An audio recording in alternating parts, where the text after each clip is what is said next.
Hello students. आज का जो हमारा लेक्चर है वो बीएससी जो सेकंड सेमेस्टर था आपका उनके प्रैक्टिकल से रिलेटेड है ना। आप बीएससी सेकंड सेमेस्टर से आए हैं और इसमें प्रैक्टिकल था स्टीरियो केमिस्ट्री का।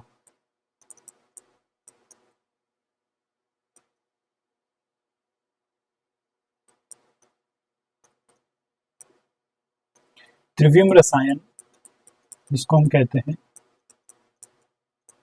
ये प्रैक्टिकल का पोर्शन था हमारे ना। उससे रिलेटेड आज हम बात करेंगे, जो भी प्रैक्टिकल में किस तरह के सवाल पूछे जाएंगे आपसे। बेसिकली इसमें 4 तरह के सवाल आपसे पूछे जाएंगे। पहला है आरएस नामकरण, आरएस नोमेनक्लेचर से रिलेटेड ना, तो एक क्वेश्चन यहाँ से आ सकता है। दूसरा इसका सेकंड पार्ट है डीएल नोमेनक्लेचर, डीएल नामकरण। और तीसरा है इसमें ईजेड नामकरण, है ना, ईजेड नोमेनक्लेचर। और इसका जो चौथा पोर्शन है वो है इथेन, है ना, एथेन व एन ब्यूटेन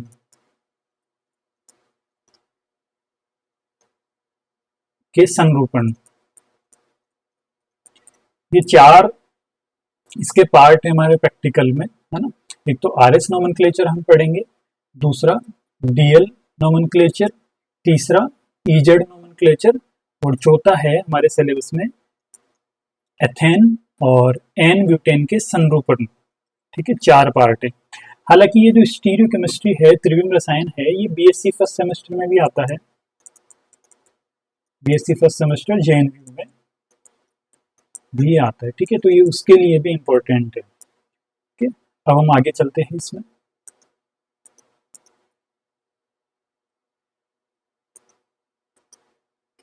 हमारा जो टॉपिक है वो है मॉडल के द्वारा कार्बनिक यौगिकों का त्रिविम रासायनिक अध्ययन। ये प्रैक्टिकल का टॉपिक है ना, तो इसको मॉडल के द्वारा किया जाता है, लेकिन वीडियो में मॉडल के माध्यम से समझाना भी पॉसिबल नहीं होगा, है ना। तो वीडियो में हम किस तरह से देखेंगे, केवल इसका जो थ्योरेटिकल पार्ट है उसी को अपन कवर करेंगे। जितना हमें स्टडी बोर्ड पे समझ में आएगा उतना ही हम इसको समझा पाएंगे। तो सबसे पहले हम इसमें बात करेंगे आइसोमेरिज्म या फिर समावेवता की। समावेवता क्या होती है, तो अपन अगर अपन एग्जाम्पल लेके देखें, मान लो मैं एक एग्जाम्पल लेता हूँ, है ना। जैसे मैंने एक एग्जाम्पल लिया CH3 CH2 CH2 CH2 और CH3, है ना। ये है एन पेंटेन, एन पेंटेन। ठीक है, ये एक पेंटेन एक कंपाउंड है।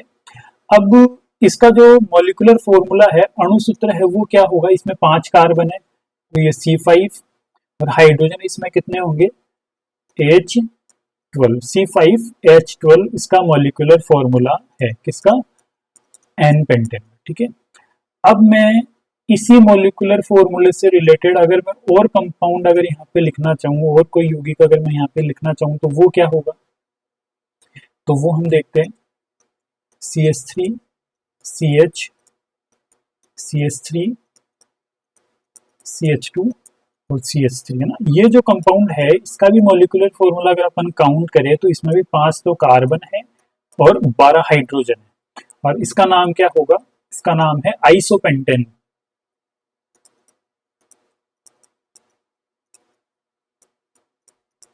आइसोपेंटेन, ठीक है। और क्या मैं और लिख सकता हूँ क्या, C5H12 के क्या मैं और कंपाउंड यहाँ पे लिख सकता हूँ, है ना। तो CH3, ये एक कंपाउंड है जिसमें भी 5 कार्बन है और हाइड्रोजनों की जो संख्या है वो 12 है, C5H12। यानी कि 3 कंपाउंड मैंने लिखे, एक एन पेंटेन, दूसरा आइसोपेंटेन और तीसरा नियोपेंटेन। इनके IUPAC नाम भी अपन लिख सकते हैं, लेकिन अभी हमारा वो मतलब नहीं है यहाँ पे। एन पेंटेन, आइसोपेंटेन, नियोपेंटेन, इन तीनों में एक समानता ये है कि ये तीनों जो कंपाउंड है उनका जो मॉलिक्यूलर फॉर्मूला है वो है C5H12, 12, इसका भी C5H12 है और इसका भी C5H12 है, ठीक है ना। लेकिन इनमें डिफरेंस क्या है, इनमें डिफरेंस क्या है, जब तीनों का मॉलिक्यूलर फॉर्मूला सेम है तो फिर इनमें डिफरेंस क्या है। अगर अपन इन तीनों का डिफरेंस देखें तो हमें सीधा सीधा ये मालूम चल रहा है कि इनकी जो केमिकल स्ट्रक्चर है, रासायनिक जो संरचना है वो अलग अलग है ना। इसमें क्या है, जैसे ये कार्बन जो है आइसोपेंटेन में, ये वाला कार्बन दो CH3 समूह से जुड़ा हुआ है, लेकिन ये वाला जो कार्बन है सिर्फ एक CH3 समूह से जुड़ा हुआ है। डिफरेंस आ गया इनके केमिकल स्ट्रक्चर में। इसमें ये वाला जो कार्बन है चार CH3 समूह से जुड़ा हुआ है ना, तो ये इन दोनों से, बाकी दोनों से अलग है। इस प्रकार ये जो कंपाउंड है तीनों, इनके मॉलिक्यूलर फॉर्मूला तो सेम है, अणुसूत्र तो इनका समान है, लेकिन इनकी जो रासायनिक संरचना है, इनकी संरचना जो अपन ने बनाई है, केमिकल स्ट्रक्चर जो अपन ने ड्रॉ करी है, वो इन तीनों की अलग अलग है।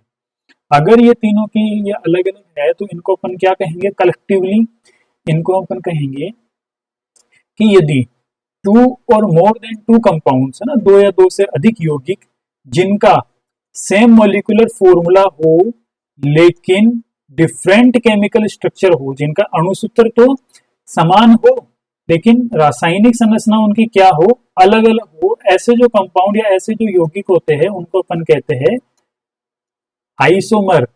इनको आइसोमर कहते हैं ना, आइसोमर यानी समावेवी, इनको अपन समावेवी कहेंगे। और ये जो घटना है, ये जो फिनोमिनन है, ये जो परिघटना है, इसको अपन कहते हैं आइसोमरिज्म। आइसोमरिज्म, समावयवता, ठीक है। ये एक समावयवता के उदाहरण है। ये तीनों आपस में है ना, कंपाउंड 1, कंपाउंड 2 और कंपाउंड 3 आपस में समावयवी है, एक दूसरे के आइसोमर है। और ये जो इनकी जो घटना है ना, समावयवता दर्शाने की इनकी जो घटना है, इसको अपन कहते हैं समावयवता। ये जो गुण इनके द्वारा प्रदर्शित है, इसको अपन कहेंगे समावयवता, ठीक है। और अगर मैं एग्जांपल लेना चाहूं, अगर मैं क्लोरोप्रोपेन लिखूं यहाँ पे CH3 CH2 CH2 Cl, ये 1 क्लोरोप्रोपेन है।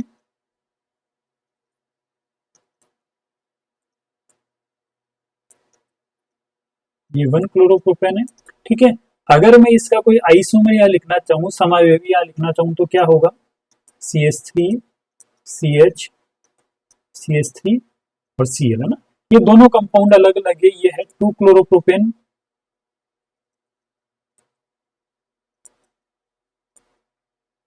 ये है 2 क्लोरोप्रोपेन, है ना। दोनों में अंतर क्या है, दोनों में अंतर, पहले तो सिमिलरिटी की बात करें तो इनका जो मॉलिक्यूलर फॉर्मूला है वो क्या है, C3H7 और Cl, और इसका भी क्या है C3H7 और Cl। दोनों का मॉलिक्यूलर फॉर्मूला सेम है लेकिन कनेक्टिविटी अलग अलग है। ये जो क्लोरीन है ये इस टर्मिनल कार्बन से जुड़ा हुआ है, जबकि यहाँ पे जो क्लोरीन है ये मिडिल कार्बन से जुड़ा हुआ है, बीच वाले कार्बन से जुड़ा हुआ है। दोनों की जो रासायनिक संरचना है वो यहाँ पर अलग अलग है ना। तो इसलिए अपन कहेंगे कि ये जो कंपाउंड है और ये जो कंपाउंड है एक दूसरे के आइसोमर है, समावेवी है ना। हालांकि इसकी डिटेल में अपन नहीं जाएंगे क्योंकि ये हमारा टॉपिक अभी नहीं है, और वैसे भी इन सब को आपने क्लास 11th में या 12th में आप ऑलरेडी इनको एक बार पढ़ चुके हैं, तो मुझे इनके डिटेल में नहीं जाना, मुझे केवल एक बेसिक स्टार्ट चाहिए था इस टॉपिक का। तो मैंने इसको स्टार्ट किया है समावयवता से। सबसे पहले आपको समझाया है आइसोमरिज्म। अगर हमें आइसोमरिज्म या समावयवता समझ में आ गई तो हम आगे चलेंगे, इसमें स्टीरियो केमिस्ट्री में इसके अंदर जाएंगे।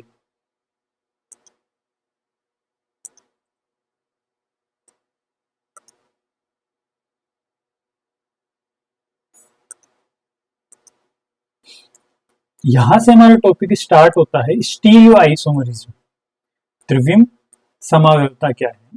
देखो, जब भी अपन समावयवता या स्टीरियो आइसोमरिज्म का क्लासिफिकेशन या वर्गीकरण करते हैं तो हम ये देखते हैं कि त्रिविम जो समावयवता है उसको अपन दो भागों में डिवाइड करते हैं। समावयवता कितने प्रकार की होती है, दो प्रकार की होती है। एक तो संरचनात्मक समावयवता, संरचनात्मक समावयवता। दूसरा इसका जो टाइप है वो है त्रिविम समावयवता। त्रिविम समावयवता ना, अभी हमने आइसोमरिज्म या समावयवता देखा। समावयवता को हमने दो भागों में क्लासिफाई किया। पहला संरचनात्मक यानी कि स्ट्रक्चरल आइसोमरिज्म, स्ट्रक्चरल आइसोमरिज्म, और दूसरा स्टीरियो आइसोमरिज्म। दो भागों में हमने इसको डिवाइड किया। ये जो पार्ट है संरचनात्मक समावयवता, ये अभी हमारे नहीं है ना, ये क्लास 11th में हम पढ़ते हैं, छोटी क्लासों में हमने पढ़ लिया है। हमारा जो टॉपिक है वो है त्रिविम समावयवता। फर्दर अगर अपन त्रिविम समावयवता को अगर और ज्यादा क्लासिफाई करें तो हम इनको दो भागों में क्लासिफाई करते हैं। पहला जो है वो है कॉन्फ़िगरेशनल आइसोमरिज्म, विन्यासी समावयवता, विन्यासी समावयवता।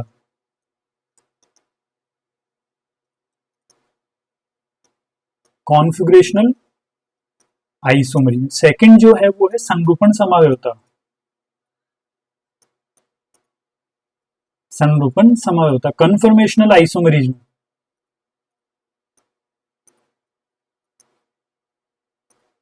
कन्फर्मेशनल आइसोमरिज्म, ये दोनों टॉपिक हमारे सिलेबस के हैं, विन्यासी समावयवता और संरूपण समावयवता। ठीक है, अब यदि हम विन्यासी समावयवता को भी अगर अपन और ज्यादा क्लासिफाई करें तो इनको भी अपन दो भागों में डिवाइड कर सकते हैं, है ना। एक तो प्रकाशिक समावयवता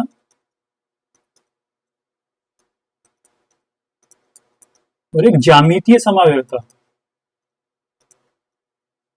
ज्यामितीय समावयवता, प्रकाशीय समावयवता को अपन बोलेंगे ऑप्टिकल आइसोमरिज्म और ज्यामितीय को अपन बोलेंगे ज्योमेट्रिकल आइसोमरिज्म, है ना।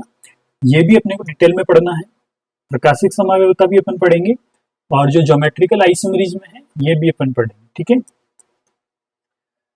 अब स्टीरियो आइसोमरिज्म क्या होता है, त्रिविम समावयवता क्या होती है, एक बार वो समझते हैं हम। अभी हमने देखा कि कोई भी दो कंपाउंड है, अगर उनका मॉलिक्यूलर फॉर्मूला अगर सेम है और उनका स्ट्रक्चरल, उनकी जो संरचना है अगर वो अलग अलग है तो वो एक दूसरे के आइसोमर कहलाते हैं, है ना। अब मैं आपको दो कंपाउंड लिख के बताता हूं।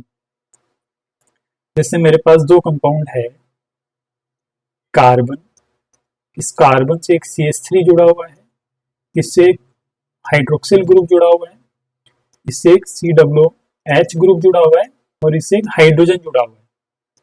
ये मेरे पास एक कंपाउंड है। इस कंपाउंड को मैं अगर लिखना चाहूं तो मैं किस प्रकार से लिखूंगा, मान लो ये कार्बन है और इस कार्बन से ये एक CH3 समूह जुड़ा हुआ है और इससे एक ये COH समूह जुड़ा हुआ है और इससे एक हाइड्रोजन और ये एक हाइड्रोक्सिल ग्रुप जुड़ा हुआ है ना। तो ये एक चतुष्फलकीय कार्बन है जिसकी 4 वैलेंसीज है। ठीक है, और इसका जो मॉलिक्यूलर, ये जो कंपाउंड मैंने लिखा है इसका मॉलिक्यूलर फॉर्मूला ये है। ठीक है, अब मैं एक दूसरा कंपाउंड यहाँ पे लिखता हूं।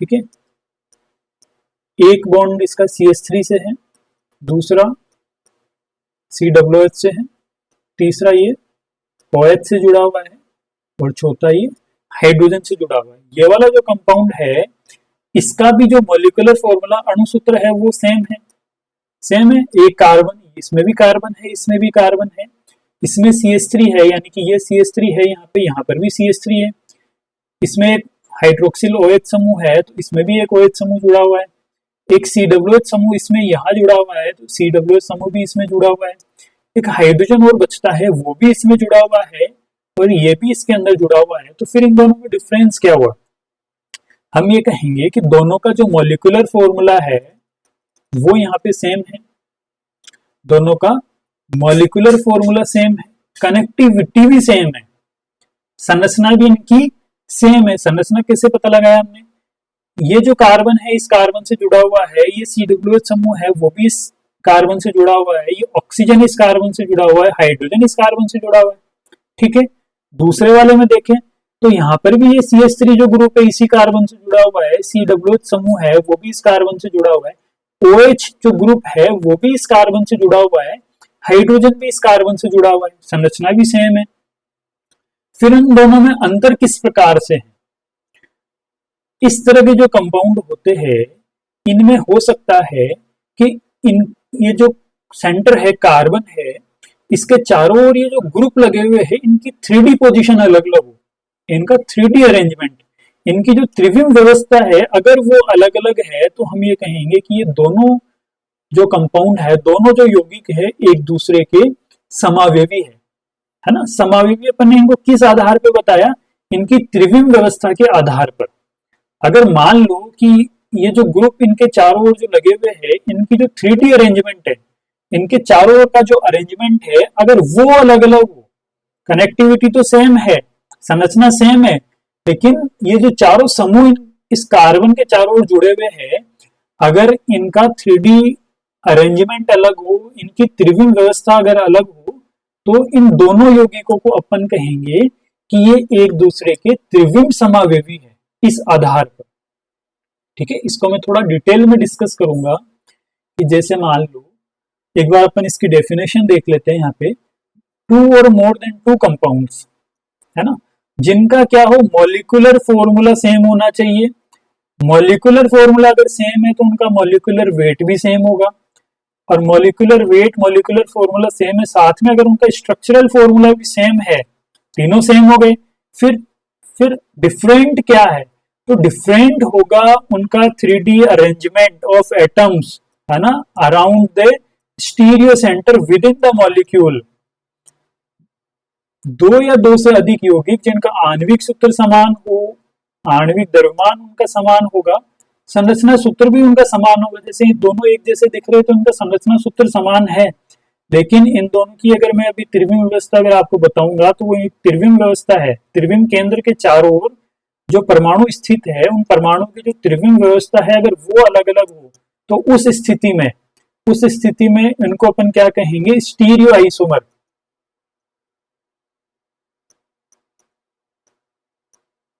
इस स्थिति में उन यौगिकों को हम कहेंगे त्रिविम समावेवी।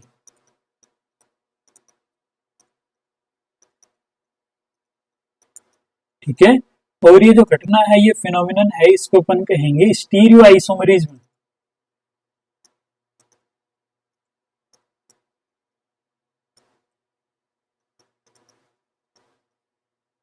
त्रिविम समावेवता इस तरह से। ठीक है, अब थोड़ा आगे चलते हैं।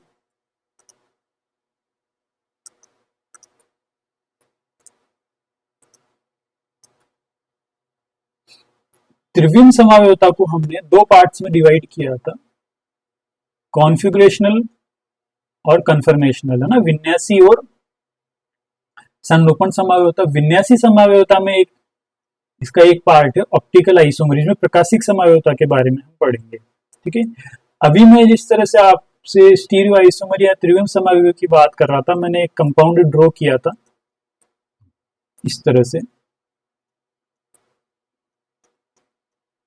मैं आपसे बात कर रहा था कि इनकी जो त्रिविम व्यवस्था है वो अलग अलग है। तो मान लो इसका एक बॉन्ड पीछे की तरफ जाता हुआ है, दूसरा बॉन्ड आगे आता हुआ है, और यहाँ पर OH समूह जुड़ा हुआ है, यहाँ पे हाइड्रोजन।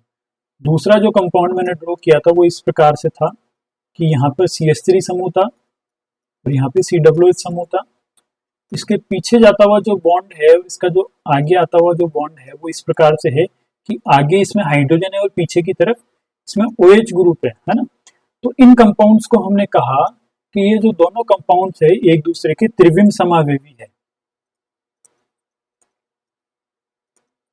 त्रिविम समावेवी स्टीरियो आइसोमर है ये। एक दूसरे के स्टीरियो आइसोमर। इनमें अंतर क्या है? कनेक्ट मॉलिक्यूलर फॉर्मूला इनका सेम है, मॉलिक्यूलर इनका वेट सेम है, स्ट्रक्चर कनेक्टिविटी संरचना इनकी समान है। इनमें अंतर सिर्फ इतना है कि ये जो स्टीरियो सेंटर है, ये जो कार्बन है, इसके चारों तरफ 4 ग्रुप लगे हुए हैं। इन चारों ग्रुप का जो 3D अरेंजमेंट है, त्रिविम इनकी व्यवस्था है वो अलग अलग है। त्रिविम व्यवस्था अलग कैसे?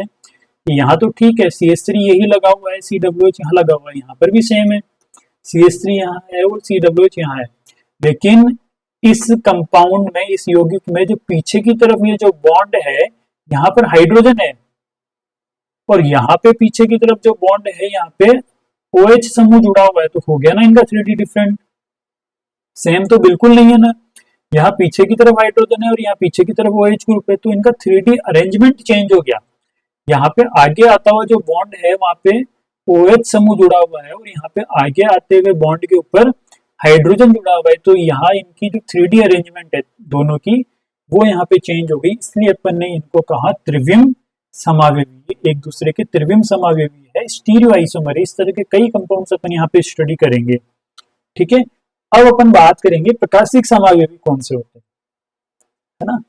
मान लो कि हमने ये कंपाउंड लिया, ठीक है, और इस कंपाउंड पे अपन ने क्या डाला, हमने इस कंपाउंड पे प्लेन पोलराइज लाइट को इसके ऊपर डाला, ठीक है। और अगर ये कंपाउंड उस प्लेन पोलराइज समतल ध्रुवीय प्रकाश का जो तल है, उसका जो प्लेन है, अगर उसको रोटेट कर देता है, समतल ध्रुवीय प्रकाश के तल को रोटेट कर देता है, तो हम इनको कहेंगे कि ये जो यौगिक है ये प्रकाशिक सक्रिय यौगिक है ना। और ऐसे यौगिकों को अपन क्या कहेंगे, प्रकाशिक समावेवी कहेंगे। ठीक है, compounds those can rotate plane polarize light, है ना, जो समतल ध्रुवीय प्रकाश के तल को घुमा देते हैं, और जो एक दूसरे पे अध्यारोपित नहीं हो, जिनकी मिरर इमेज, है ना, एक दूसरे पे अध्यारोपित नहीं हो, नॉट सुपर इम्पोजेबल, इनकी मिरर इमेज हो, तब इनको अपन क्या कहेंगे, ऑप्टिकल आइसोमर। ये दोनों कंपाउंड है, ये कंपाउंड नंबर 1 है और ये कंपाउंड नंबर 2 है। ठीक है, अगर इन कंपाउंड्स में से अगर अपन प्लेन पोलराइज लाइट को गुजारे, समतल ध्रुवीय प्रकाश को अगर अपन गुजारे, तो ये जो कंपाउंड है समतल ध्रुवीय प्रकाश के तल को घुमा देते हैं। ठीक है, कहाँ घुमाएंगे, या तो क्लॉकवाइज या फिर एंटी क्लॉकवाइज, क्लॉकवाइज या फिर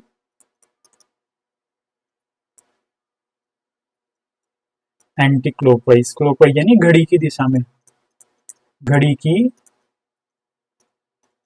सुई की दिशा में, और दूसरा घड़ी की सुई की विपरीत दिशा में।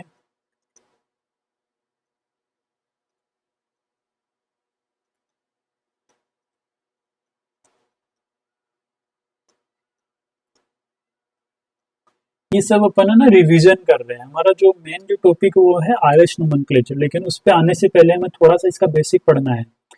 ठीक है, तो वे यौगिक जो ध्रुवित प्रकाश के तल को घुमा देते हैं और जिनके जो दर्पण प्रतिबिंब होते हैं एक दूसरे पर अध्यारोपित नहीं होते, वो प्रकाशिक समावेवी कहलाते हैं। इसका जो मिरर इमेज है इसके ऊपर अध्यारोपित नहीं होना चाहिए। जैसे अपन ने क्लास 12th में एग्जाम्पल देखा होगा ना, दो हाथ का, है ना, अपना लेफ्ट हैंड और जो राइट हैंड है वो एक दूसरे पर पूरी तरह से अध्यारोपित नहीं होते हैं। तो इसी तरह से ये जो कंपाउंड है इनके जो मिरर इमेज है, दर्पण प्रतिबिंब है, अगर कोई प्रकाशिक सक्रिय यौगिक है तो उसका जो दर्पण प्रतिबिंब है वो, है ना, दर्पण प्रतिबिंब एक दूसरे पर अध्यारोपित नहीं होंगे। ठीक है, अब इसमें आगे चलते हैं।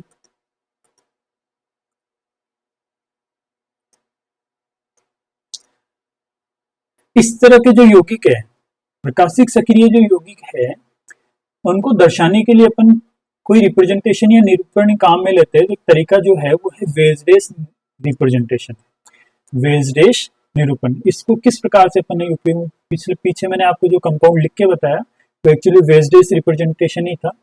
जैसे मान लो मेरे पास एक कंपाउंड है, ये कार्बन है, और इस कार्बन से एक समूह ए जुड़ा हुआ है और इससे एक दूसरा समूह बी जुड़ा हुआ है। ठीक है, इससे एक तीसरा समूह सी और एक चौथा समूह डी इस प्रकार से जुड़ा हुआ है।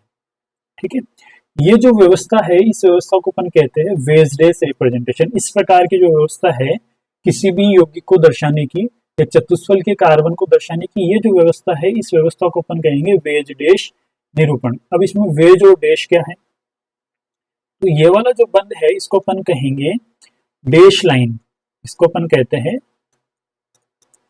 डैश लाइन, डैश रेखा। ठीक है, और ये वाला जो बंद है इसको अपन कहते हैं सॉलिड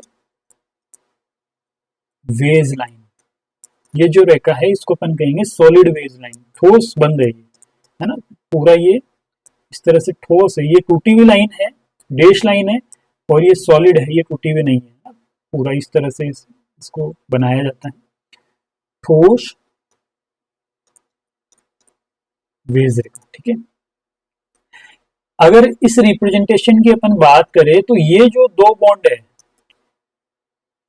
ये जो दोनों बॉन्ड है ये एक प्लेन में होते हैं, प्लेन कोई सा भी हो सकता है। अगर आप इनको नोटबुक में अपन लिख रहे हैं तो अपन इसको कागज का तल बोलेंगे, अगर मैं ब्लैक बोर्ड पे इसको लिख रहा हूं तो मैं इसको जो बोर्ड है उसका तल बोलूंगा, उसका प्लेन बोलूंगा, कोई भी अपन प्लेन ले सकते हैं। जहां अपन इसको ड्रॉ कर रहे हैं है ये 3D अरेंजमेंट, लेकिन इसको ड्रॉ तो अपन 2D में करेंगे। तो 2D में मान लो आप अपनी कॉपी में इसको लिख रहे हो तो ये जो दो बॉन्ड है ना, सिंपल लाइन के द्वारा शो किए गए हैं, इनका मतलब ही ये है कि ये क्या है, आपकी जो कॉपी का जो पेज है उसके प्लेन में है, उसके तल में है ना। तो यहां here A and B are in the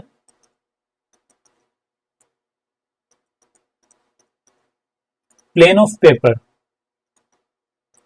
यहां ए तथा बी जो है कागज के तल में स्थित होते हैं।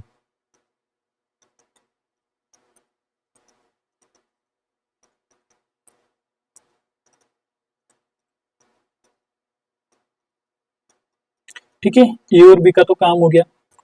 अब ये जो है ना वेज लाइन, ये किसको रिप्रेजेंट करता है? It represent the bond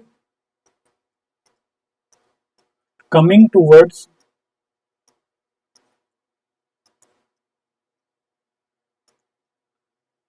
the viewer.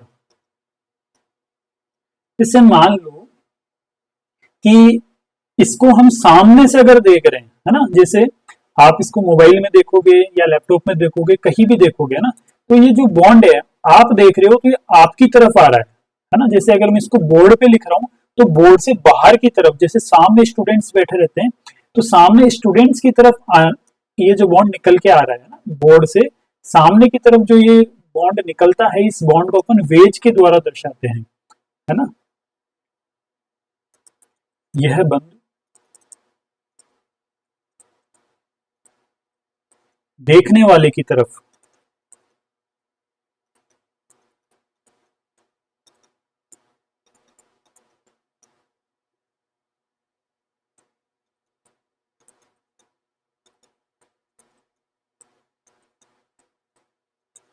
ठीक है।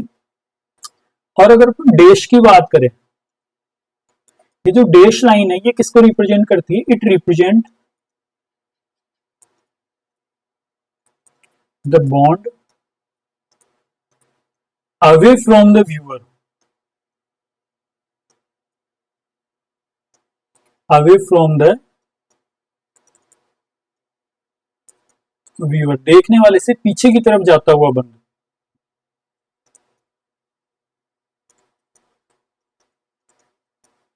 देखने वाले से पीछे की तरफ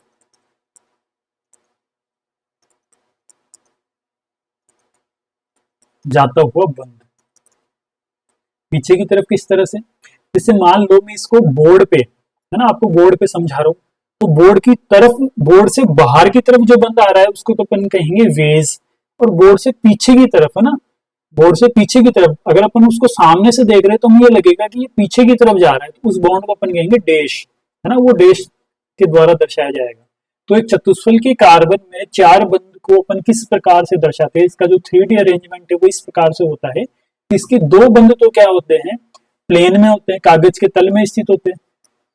तीसरा जो बंद होता है वो प्लेन से बाहर की तरफ आता हुआ होता है, जिसको अपन वेज से शो करते हैं। और चौथा इसका जो बंद होता है वो पीछे की तरफ जाता हुआ प्रतीत होता है। प्रतीत क्या होता है? होता ही है पीछे की तरफ 3D अरेंजमेंट में, तो उसको अपन डैश से अपन उसको रिप्रेजेंट करते हैं। तो चार इसके ये इस टाइप के जो बॉन्ड हो गए इनको अपन ने समझा, और ये एक वेज डैश रिप्रेजेंटेशन है। एक 3D जो कार्बन है उसको एक 2D सतह में या 2D प्लेन में इसको शो करने का एक तरीका है, इसको अपन कहेंगे वेज डैश रिप्रेजेंटेशन। इसका जो अगला जो रिप्रेजेंटेशन होता है वो होता है फिशर प्रोजेक्शन।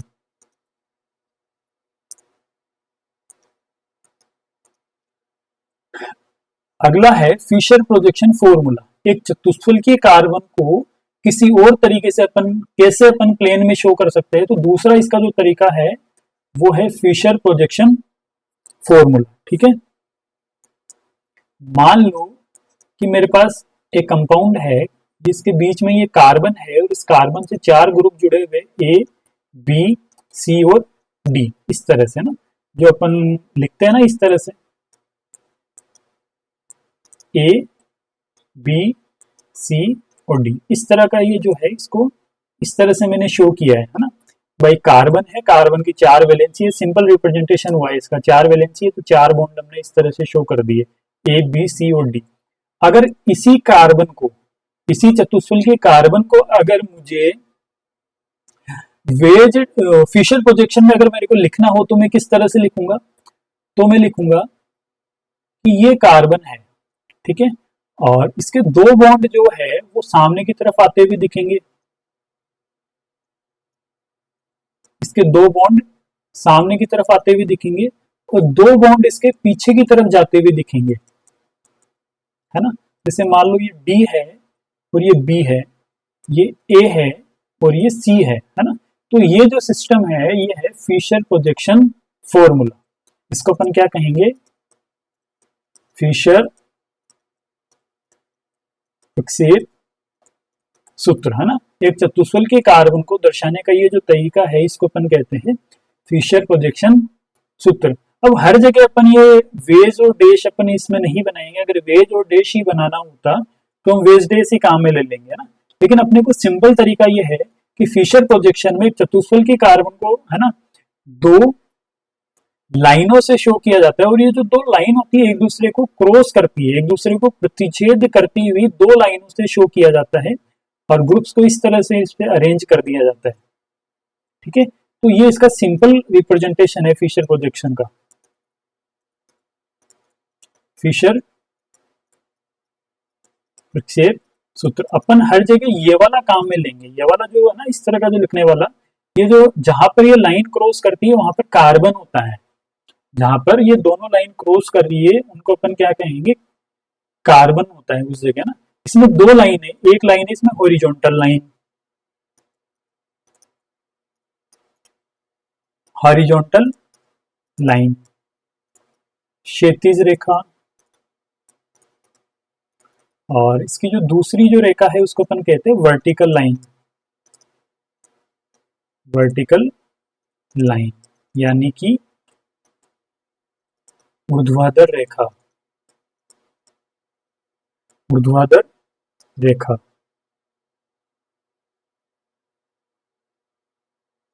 ठीक है, तो ये वेज डैश रिप्रेजेंटेशन हुआ ना, इनके सबके आगे एग्जांपल आएंगे।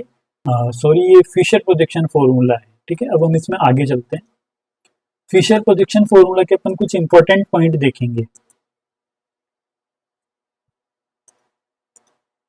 फिशर प्रोजेक्शन जो सूत्र है उससे रिलेटेड कुछ इंपॉर्टेंट पॉइंट क्या है, क्या क्या इसके कैरेक्टरिस्टिक्स है, इसके विशेषताएं क्या है, वो अपन देखेंगे। ठीक है, तो पहला जो है इसका इंपॉर्टेंट कैरेक्टरिस्टिक्स है, मुख्य जो इसकी विशेषता है वो ये है कि इस तरह का एक फिशर प्रोजेक्शन फॉर्मूला होता है, 2 क्रॉस लाइन के द्वारा हम इसको शो करते हैं, है ना।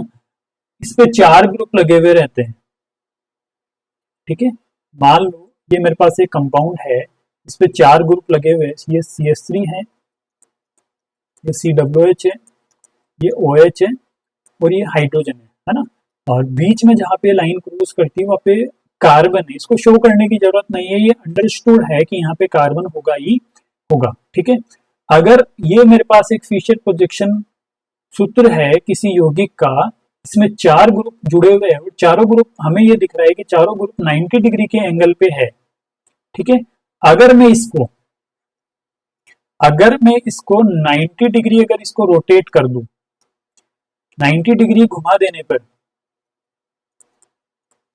इसको 90 डिग्री अगर मैं रोटेट करूं इस तरह से, ठीक है, तो हमारे पास नया क्या आएगा, देखो ये जो CH3 है अगर ये 90 डिग्री रोटेट होगा तो ये इस जगह आ जाएगा, तो CH3 आएगा यहाँ पर, COOH समूह घूम के आएगा यहाँ पर, OH समूह आएगा यहाँ पर, और यहाँ पर आएगा हाइड्रोजन। तो मेरे पास एक नया कंपाउंड मेरे को मिल गया। ठीक है, मान लो, है ना, हमारा जो मेजर यहाँ पे टॉपिक है वो है आरएस नामकरण या आरएस नोमेनक्लेचर। उसका विन्यास होता है, किसी भी यौगिक का विन्यास होता है ना, कोई भी कायरल कार्बन है तो उसका विन्यास और आर और एस से अपन शो करते हैं कॉन्फ़िगरेशन। माना कि, है ना, अभी मैं इसको निकाल नहीं रहा, माना कि इसका अगर आर है ना, कैसे निकालते हैं वो मैं आगे बताऊंगा आपको। मान लो इसका आर है तो 90 डिग्री घुमाने पे मेरे पास ये जो नया कंपाउंड आया है इसका जो विन्यास होगा वो एस होगा 100%। पर मान लो अगर ये एस है तो ये जो आएगा वो आर आएगा, है ना। अगर ये आर है तो ये एस आएगा, और अगर ये एस है तो ये आर आएगा। यानी कि हम ये कहेंगे कि अगर अपन 90 डिग्री से अगर इसको रोटेट करते हैं, है ना, ऑन रोटेशन बाय 90 डिग्री,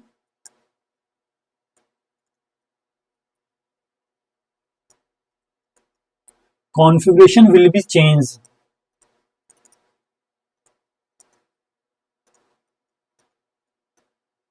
है ना, 90 डिग्री से घुमाने पर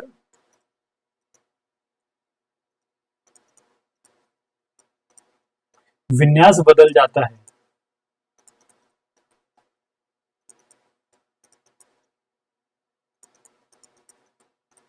ये इंपॉर्टेंट पॉइंट है, आगे काम भी आएगा। ठीक है, एक चीज तो हमारी ये हो गई कि कोई भी अगर फिशर प्रोजेक्शन फॉर्मूला में इस तरह से लिखा हुआ है, अगर उस फिशर प्रोजेक्शन को अगर अपन 90 डिग्री से अगर अपन इस तरह से घुमा देंगे तो 90 डिग्री से घुमाने के बाद जो यौगिक हमें प्राप्त होगा उस यौगिक का जो विन्यास है पहले वाले यौगिक से बिल्कुल उल्टा होगा, विन्यास बदल जाएगा। कुल मिला के ये है ना, ये हमें ध्यान रखना है। दूसरा इसका जो इंपॉर्टेंट पॉइंट है वो ये है, आरएस निकालना मैं आगे समझाऊंगा, अभी सिर्फ ये समझाने के लिए लिखा है। ठीक है, मान लो मेरे पास यही कंपाउंड है, सेम यही कंपाउंड मैंने वापस ले लिया।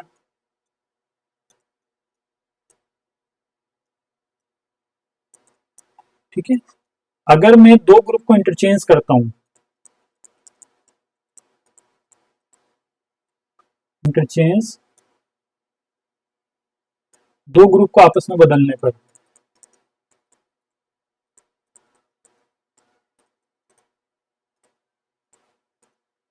दो ग्रुप को आपस में बदलने पर क्या होगा, कैसे बदलेंगे दो ग्रुप को। मान लो ये OH समूह है और ये COOH समूह, इन दोनों को मैंने इंटरचेंज कर दिया इस तरह से ना।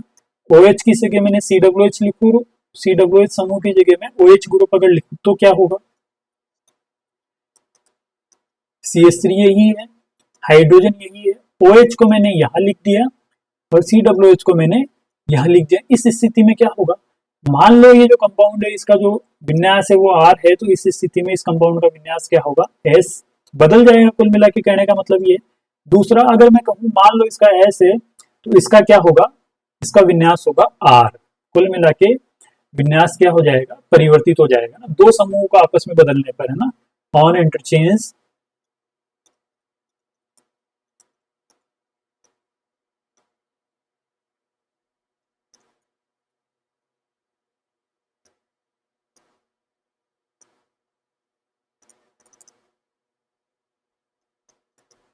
Configuration will be change. ठीक है, दो समूहों को आपस में बदलने पर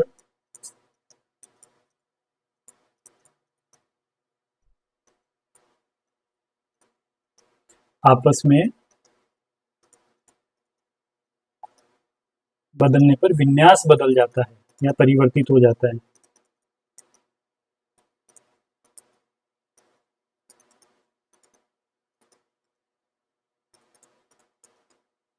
ठीक है, ये दो इंपॉर्टेंट पॉइंट हमने फिशर प्रोजेक्शन के लिए पढ़े। अब मैं इसके अगले दो पॉइंट्स के बारे में बात करूंगा।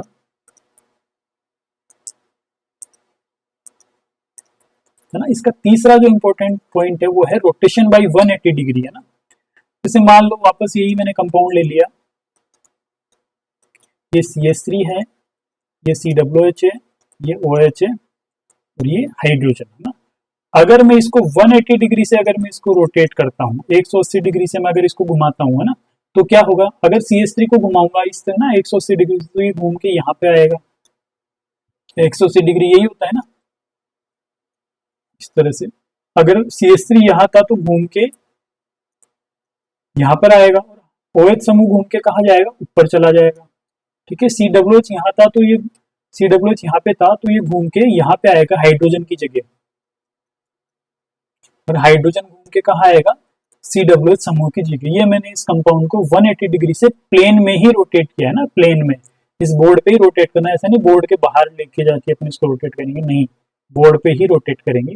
तो इस स्थिति में क्या होगा कि मान लो इसका कॉन्फ़िगरेशन अगर R था, विन्यास R था, तो इस कंपाउंड का भी R ही रहेगा, और अगर इसका S था तो अब भी इसका क्या रहेगा, S रहेगा। कुल मिला के विन्यास परिवर्तित नहीं होगा, है ना। 180 डिग्री से घुमाने पर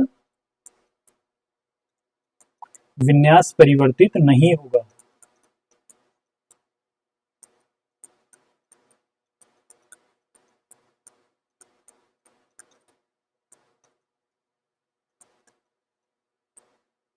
On rotation by 180 degree,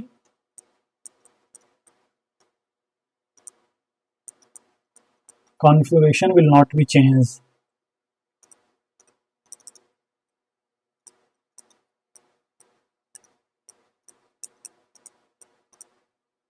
ठीक है, तीसरा पॉइंट हमने पढ़ लिया। चौथा पॉइंट फिशर प्रोजेक्शन का क्या है, वही कंपाउंड में एक बार फिर से वापस लेता हूं। ठीक है, पहले मैंने क्या किया था, दो ग्रुप्स को आपस में इंटरचेंज किया था। ठीक है, एक बार किया था, हाँ, उसको अपन कहेंगे ओड चेंज, विषम संख्या में चेंज। एक बार चेंज किया, एक विषम संख्या होती है, तो अगर अपन विषम संख्या में अपन चेंज कर रहे थे तो विन्यास परिवर्तित हो रहा था। लेकिन अगर मैं उसी काम को दो बार कर दूं, दो बार ग्रुप्स को आपस में बदल दूं या इंटरचेंज कर दूं, तो उस स्थिति में क्या होगा, मान लो पहली बार मैंने क्या किया, OH और COOH समूह को आपस में बदल दिया, एक चेंज ये हो गया। दूसरा मैं ये कर सकता हूं कि हाइड्रोजन और CH3 को आपस में चेंज कर दूं, दो बार हो गया। हाइड्रोजन और CH3 को आपस में चेंज कर दो बार, एक चेंज ये, एक बार चेंज इनको, तो दो बार अगर सम संख्या में अगर मैं इनको परिवर्तित करता हूं तो विन्यास में कोई परिवर्तन नहीं आएगा, है ना। जैसे यहाँ पे OH आ गया, इनको इंटरचेंज अगर मैं करता हूं तो आपस में बदलता हूं, यहाँ पे हाइड्रोजन आ जाएगा और यहाँ पे CH3, दो बार चेंज कर दिया, पहली बार यहाँ पे और दूसरी बार यहाँ पे, है ना। दो बार किया तो दो सम संख्या है, इवन चेंज करने पे विन्यास में कोई परिवर्तन नहीं आएगा ना। सम परिवर्तन करने पर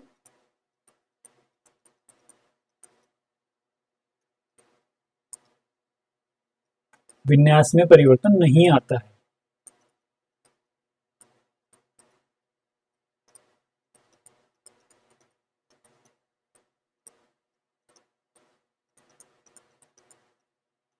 ठीक है, configuration will not be changed on even change of the group.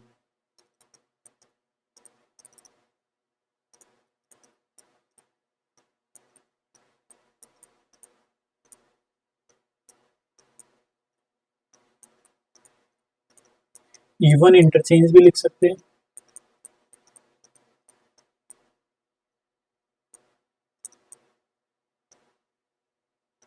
ठीक है, अगर ग्रुप्स को अपन सम संख्या में, अगर सम संख्या में कहने का मतलब है अगर अपन एक बार करेंगे तो विन्यास चेंज हो जाएगा, दो बार यानी सम संख्या में करेंगे तो नॉट चेंज। ठीक है, और अगर तीन बार कर देंगे तो फिर चेंज होगा, और अगर चार बार वापस सम संख्या में करेंगे तो भी नोट चेंज आएगा। इस वजह से हमने इसको सम परिवर्तन लिखा है ना। सम संख्या में अगर परिवर्तन करते हैं, दो बार परिवर्तन करेंगे या चार बार परिवर्तन करेंगे तो विन्यास में कोई परिवर्तन नहीं आएगा। मान लो इसका अगर पहले R था तो अभी भी इसका कॉन्फ़िगरेशन R ही रहेगा, और पहले मान लो S था तो अभी भी इसका जो कॉन्फ़िगरेशन है विन्यास है वो S ही रहेगा, विन्यास में कोई परिवर्तन नहीं आएगा। तो ये फिशर प्रोजेक्शन के कुछ इंपॉर्टेंट पॉइंट थे। हालांकि इसके और भी कई इंपॉर्टेंट पॉइंट होते हैं, लेकिन हमारा जो सिलेबस है, हमारा जो लेवल है, उसके हिसाब से इतना ही काफी है। ठीक है, अब इसके बाद है हमारा CIP रूल, हम देखेंगे अगली क्लास में, देखेंगे CIP रूल, कहान इनगांड प्रिलोग रूल, फिर उसके बाद अपन RS नोमेनक्लेचर पे आएंगे। लेकिन RS नोमेनक्लेचर पे आने से पहले हमें ये सब पढ़ना जरूरी था, इसलिए हमने ये पढ़ा है। ठीक है, ओके।